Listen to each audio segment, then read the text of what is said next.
Let's do it. Come. Let's go. Come. Sit. Okay, so this is my Rottweiler, Susitna. He's about 2, a little over 2 now. I had him since he was a puppy.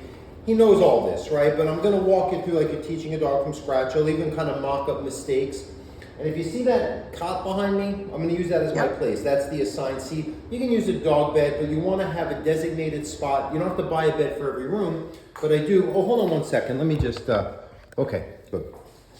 I'm recording this so I can send it to you, but I record it directly from my phone because I wanted, because it's on Zoom, it doesn't show everything at once. Anyway, so the whole idea of the place is to say, hey, this is your spot, whether it be you're following me too much, you're just not able to settle, something's gonna happen soon, like someone's coming over, we're gonna walk you, we're gonna feed you, the other dog's coming into the room soon. It gives them a way to have a direction, you're putting them in order, so you're acting like a pack leader, and conditioning wise, it just teaches them how to be calm for durations of time, because we're building it, it's called the 3 Ds. Duration, how long a dog stays. Distance, so your dog can stay and then you're not always standing next to them. And that's the whole idea, is if they're following you everywhere, they have to start learning how to relax and settle, even just so you can leave the room and come back and they're not keeping track everywhere. Don't follow the boss around the company. Go to your desk and do your job. Boss will relieve you from your duties when it's the right time. And that's why the commands will be the designation of when the commands start and when the commands finish. So that's what we have to start doing, at least through place, because it's the most obvious way, and it starts teaching you to be super duper consistent about your commands, which means that if they get off the place and you didn't say so, they go back and they stay there. And that's gonna be the rule for any commands, not just on the place, even if we're outside, because commands are all you got to tell your dog something that they understand like you do, and you can tell them, I need you to do this life and death, like you're worrying about A, B, and C. So the commands become a replacement, but it also creates a mindset, and again, you're being a pack leader by using commands to create order, focus, and leadership in the presence where you're getting kind of mutinies going on between your 2 dogs. Okay. So, place has 2 commands, 2 parts. First one is place. You can use any word, by the way. This is the most common ones I use, so I'll just teach it this way. Okay. So it's going to be place, which means go to the bed, right? So let me show you. We're going to use treats a little more for now, but then we phase into just like, well, you do it because that's your job. And then we're going to perform a command. Your dogs are probably going to just start with a sit, which I am fine with, but my dog's trained to lay down, so I'm going to go automatically to down, and then he has to stay there. So let me walk you through it. So eye contact. First step is, and we're going to work on that, but if my dog's not looking at me, he's not really in the command. If he's laying there and he's looking over there, he's looking at you, he's not really focused, and that's why I want him to be like, no, this right here is where it comes from, not my treats, my face. That's what makes him stay and give you the most engagement and commitment to command. So while he's looking, I'm going to time it where I tell him place, and I'm going to lead him in front of his nose. He's kind of fast. I'm going to go over the head for sit if you're going to teach sit, and then down.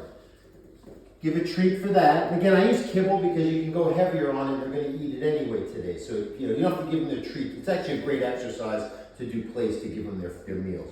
Now I'm going to wait for it. So see how he looks at me? Yes. And I give him another treat because I want my dog to learn that when they're in command, they don't just fixate on anything. They don't lose commitment to staying there because their brain is being taught to stay. Like for example, we have this and the other dog's laying there doing the same thing, and then they learn to look at the other dog and then they check in. Yes. And they say, oh, this is the better thing to do, and this dog is near me with just enough intensity to deal with it. That makes sense? Yes, absolutely. I'm moving out of this place, so no furniture. But let me get the eye contact, because now I'm going to show him that he's permitted to get up from his command. He's allowed off the bed with a different word. I just use the word okay. It's called the release word. So while he's looking at me, not my bow, right there. Okay. And I give him sprinkle some treats on the floor. And what that means is that once, it's like turning off your app on your iPhone. Once the program's running, it stays running. But when I turn it off or change it even, something different happens. Okay. Pretty clear? Yes, absolutely. You just got to do this as much as your dog's enthusiastic to follow you, keep track of you, and worry about the other dogs you live with. So it's kind of a constant. And then we'll talk about the tethering and the craving time in between, because you do have to have a life. Let me just do one more. I'm sorry to cut you off. I'm just going to do one more where my dog makes the mistake, so you see what happens when the dogs don't listen so well. Because this looks great, but I want you to see. So I'm going to tell him okay, but I want to make sure that like, it's because if he won't get up, so if I say okay, but you're gonna pretend I didn't say it, right? Like, oh, he went to follow Brett. Look at his dog not listen, and I'm gonna show you how to field the mistake. Okay. Yeah, I'm sorry. Is there anything important you wanted to tell me? I don't want to just cut you off right there. No, not at all. I was going to say, so your dog does not follow you around? Oh God, Like, he no, doesn't- no! I would never allow it. And as a puppy, I established it by place and crate training exclusively. And what I do is make sure, and this is the key, your dog gets tons of walks and exercise every day, so they're not needing to be zipping around the house because they're not getting their steps in that way anyway. They gotta have to learn because it's teaching. Because your house should be like the way dogs in a crate will sometimes be calm and content because they're just like, well, I guess I'm just gotta be here and settle. A lot of dogs, what happens is that their house, there's too many options. Like, do I lay here? Do I go here? Do I follow here? What's next? What's next? The place makes like your house feel like a crate. Now, if your dog didn't get enough crate training, that's why we have to introduce it a little bit more to even complement the actual place. Because what has to happen? Your house has to feel like one big crate, one big place. But we have to start with the most defined space and the most defined command. Okay, All right. So that sit makes down. sense. Come. Mine follow me in the bathroom. Yeah, they all do. That's why you're gonna have to use crates and tethers, and you'll have to have other family members. I assume there's other people living there, right? You have that many dogs. It's not just you with them, right? There's other family members, right? Does it have them be part of the training so that they can, oh, I'm going to the bathroom. Can you please make sure that Maisie stays? And because I want to practice, and I'm not gonna run out in the bathroom, So No, or use a I know crate. exactly what you mean. Yeah. But that has to be addressed, even though it's like kind of annoying.